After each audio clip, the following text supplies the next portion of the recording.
Hello everyone, Genghis here of course, and welcome to 252U / Defender review. I will start with some blah blah talking, and some aka not gameplay stuff, but we should be in the replay in around like 3-4 minutes. So bear with me real quick, okay? First of all, I want to bring to your attention the Armored Patrol, which is a blog about World of Tanks and some other stuff. Aka World of Warships and Armored Warfare, but mainly World of Tanks. Which will agreed to promote me, and which I agreed to promote in return, and which does all the usual up-to-date info about events, about future patches, and so on. So yeah, go check them out. Link in the description and link down below. Also, make sure, please, since this is one of the videos where I actually have time to talk to you guys directly, to always subscribe and like my videos if you do actually enjoy them, or those that you prefer at least. Because that's really the main way for me to get feedback outside of, how many views do videos get, and how many views videos get always also depends a lot on YouTube and so on. So please, if you enjoy videos, always remember to give me a thumbs up. It really, really helps. For example, for this one. Also, tell me what you think about using the webcam a bit more, like I'm doing in this video. I'm going to keep it running, I think, all the way through. So yeah, tell me in the comments for that. Do you like that or do you not? I can obviously remove it. Anyway, 252U / Defender. I'm going to probably call it Defender, although that name is kind of retarded, at least it's kind of easy to say. I'm just going to go through the armor real quick before you jump into the replay, but I want to show you that, just so you kind of have an idea. I'm not going to go too much into detail either. But basically, the lower plate is around 200 something, so you can pen it with tier 8 and above tanks flat on. And at an angle, it does actually get quite armored, depending on if you're above or below. So actually, the lower plate, right, even though it's kind of the big weak spot on the tank, is actually really tricky to pen for tier 6 and 7, even high pen tanks, which it's incredibly balanced for premium. Anyway, as the upper plate, as you can see, also incredibly balanced for premium. However, do actually realize that if you're like, showing your pike at the worst possible angle to the enemy, tier 10 will actually penetrate you. Although IS-3s and so on will still have to shoot gold, because balance. So you're actually this tank is retarded. Anyway, the turret is kind of weird actually. It in general is pretty broken, but it's got some pretty soft spots where you can pen it quite easily. Okay, 250 is not that easily. And the entire turret ring, if I can manage to get my mouth on it correctly, is 60mm all around. Hello, would you please? 50 to 60mm. But yeah, I don't know. It's also pretty damn small. But there you go, yeah, all the strip is 50mm. So if you don't know how to pen and you're like face hugging, that's what you go for. And the cupolas are pennable. So basically, if you want to pen this tank from the front, you either go for the cupolas if you're close enough and tall enough, or you go for the lower plate if you have enough pen. And that's pretty much it, and sometimes the turret ring. From the sides, just basically shoot at the part between the tracks and the ground. Like, you don't want to shoot too low because then you're just shooting just the tracks and you don't do anything, right? But you want to shoot like this area here. And not all the way up here because that's 200mm spaced armor, if we zoom out a bit. And also be aware, or like 170mm spaced armor. So yeah, you can bounce quite a lot of that, and then the pike front is obviously broken again. And also the turret side goes from like 200 to 250, depending exactly on the angle and so on. But like, for example, see, look at this. So actually, if you have a side, don't go for the turret side unless you're really sure you can pen, or if you do really go for the middle. And you're really better off just shooting this in general. And yeah, that's that. Let's hop in game and actually see what this tank can be made of, and let's talk about some of the other stats. So I run this tank, if you didn't watch the crew skill guide, Kappa, and equipment guide video, I watch it with, I run it with rammer, vents, and red stabs. I think that's the only way which really makes sense to play, and the view range is actually pretty terrible, like a, normal Russian 350, 360mm. So that's why I don't really see much of a point using optics, although if you really want to and have like a good crew and so on, why not? But yeah, the aim time is pretty much terrible, but you hit enough snapshots for it to not matter too much most of the time. You have actually 440 alpha, which is really, really, really, really, I don't know. Actually, in my eyes, it just doesn't make any sense, right? Because it means you guarantee, while you see my epic driving skills, yes, I was AFK. Anyway, you guarantee 2-shot any tier 6, like it's completely retarded. Already 390 alpha on the IS-3 is a bit too high. But anyway, you get 440 alpha, you get basically the same pen as the IS-3, 225 on AP, and 265 on APCR. I think the IS-3 is 260. Okay, that's actually exactly the same as the IS-3 if I'm not wrong. And yeah, the accuracy and the aim time, don't ask me for the exact values, but I think it's 0.4 accuracy. If not, it's, I'm pretty sure it's 0.4. If not, that's like 0.38, right? And then the aim time is a typical 3.4 seconds, so really nothing special there. Speed-wise, you are actually slightly slower than i3, which maybe you don't see this game because that i3 is pretty much a donkey. But your top speed is pretty much 35, where an i3 goes all the way to 40. So, you know, a bit like an i6 compared to an i3. You are a bit slower. But, I mean, you have so much more armor, which is just kind of eh. Anyway, see these skills, guys? Anyway, balance game. Let's go into my view. I decided to go forward pretty aggressively because I see they have a lot of TDs.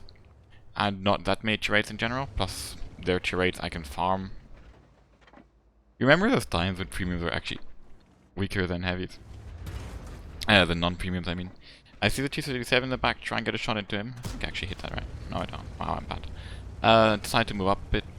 Enemy starts getting spotted, like, you know, over here. So I know I should be careful in that area. I make sure to pre-aim the cross on the right, even though what I really want to shoot over here is a T-37. I don't want to, you know, pick stupidly. Do I think this tank is broken? I haven't realized yet. I do think this tank is too strong for a turret and way too strong for a turret heavy. For a turret premium, sorry.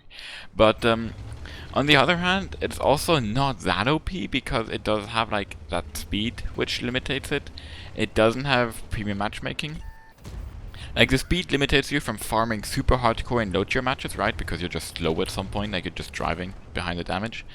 And then the armor is good, but you know, even with that kind of armor and, you know, that's kind of a very good gun for a tier 8 heavy, you're by far not competitive against any kind of tier 9 or 10 tank, or especially tier 10 tank. And you still get quite a lot, especially with matchmaking working the way it does currently and so on, without the tier 12 games and so on. You have a lot of tier 10 games which get dragged into, where you actually quite quickly, you know, like, end up fighting an IS-4, which you can't pen that easily either. But yeah, I definitely think this tank is way too good for a premium tank. I wouldn't necessarily actually recommend to go buy it though, because I have a feeling that at the moment like every premium tank is just a bit more, you know. We have the Scorpion, we have that French thing which you can't pen frontally with tier 10 and so on. I got this tank for free by winning a 113 contest with the 113 game on YouTube. I think it titled like Nail Biting Fight on Malinowska or something. I got the highest draw XP in the entire month for any game in the 113 in Omni, and we had a contest going, which allowed me to pick a free tier 8 premium. So yeah, I picked this one. As you see, I've been slowly using hold down and side scraping and free shots to roll over half the enemy team and get 3000 damage while still being full knife. I see the prototype coming from behind, so well, I turn. He only tracks me. I manage to shoot him, and this kind of 440 alpha just means that you 3-shot guaranteed prototype, right? Yeah, I use my rep kit because I decided that actually my best move here is to get safe from the crossfire from the VK and the counter run, and to go forward. Turned out that was like the worst decision ever because he ammo-racks me and now I'm like nearly full life without an ammo-rack and without a rep kit, which is really, really frustrating. This tank doesn't normally have too many ammo-rack issues. I wouldn't say so. Like, obviously you do get ammo-rack from time to time, but it's not like a major issue like it is in the 113 or E4 maybe. Counter run gives me a nice free shot there. And yeah, for example, yeah, what it changes is that with 250U now, you even use 3-shot to Jack Tiger 88, for example. You can still penetrate the upper plate, right? But whereas before, like an IS-3 would normally not 3-shot a Jack Tiger 88, OBJ252U normally will. And it's just retarded, like heavy just shooting 3 times at the upper plate. TD is the same tier and it's dead. Okay. I don't know, that's just my opinion. Tell me what you think in the comments. Do you think that the Defender / 252U are a bit too broken? What do you think in general? Because let's also talk about that, yeah? New tanks being implemented for money only and not for gold, so you can't even get them, you know, even if they are OP, you can't even get them as like a very active ESL player or, you know, Clawas player who farmed his gold. You actually have to spend money on it. Because I'll be quite honest, and I guess I can be as critical as I want because Wargaming doesn't promote me in any way whatsoever. Yeah. What do you think of that? I do personally find it kind of sad that the new premiums are, in general, so strong, although there are obviously exceptions, and that, yeah, that you have to buy them for money at the beginning in the first month, and so on, so on, so on. And like, for example, just what the Defender did to trade skirmishes, yeah, they've become, like, unplayable now. The tank is, though, as you can see, pretty damn fun to play sometimes. And it does make pretty nice credits, there's also no denying that. So for those out of there, you know, who do like this game or not and have the money to pay a tank, is a 252U a tank I recommend getting to farm credits and randoms? To a certain degree, yes. Like, yes, it is. It's very, very, very, very good in skirmishers. There's just no denying that it's the best tank for skirmishers at the moment, right? For tier skirmishers, I mean, obviously. To farm credits there. And then it's also one of the best tanks for randoms, because obviously you kind of at some point have to make the decision, like, it's also pretty cool to have premium matchmaking, you know? But yeah, I decided to go and shoot the tiger, because I figured I could shoot him for free. And also it looked like maybe the 39 needed help against him. I didn't quite expect his, like the enemy 39 to be able to get a shot in the meantime. But I guess he did. I decided I want to try and get safe by driving over that backwards, but I guess you can't. So now I have to figure out a way to make the 39 bounce me. But yeah, by wigging forwards and backwards, just about enough. I managed to do that. I'm not exactly sure, like, he would reload faster than me even now. If he has, like, perfect setup, rammer and food and so on. And vents, but I guess he didn't. And I guess I managed to high roll. And yeah, for example, 495 one-shotting that Ferdinand was obviously a high roll. But even with an I3, I could have never rolled that high, max roll being 493. And, like, I don't understand why Wargaming decides to increase the alpha rate. Like, it's not a tier that needs that in any way. But anyway, nice snapshot there onto the Kreml, which guarantees me my Top Gun. And yeah, I also tell me what you thought about this game, since I did end up talking a bit about everything, but not that much about the game itself. Now, obviously, it wasn't like the hardest and closest game ever. I am very aware of that. Well, I mean, it was a very close game, right? And I definitely fucking hard carried. I think anyone who denies that, especially considering I was Amarak.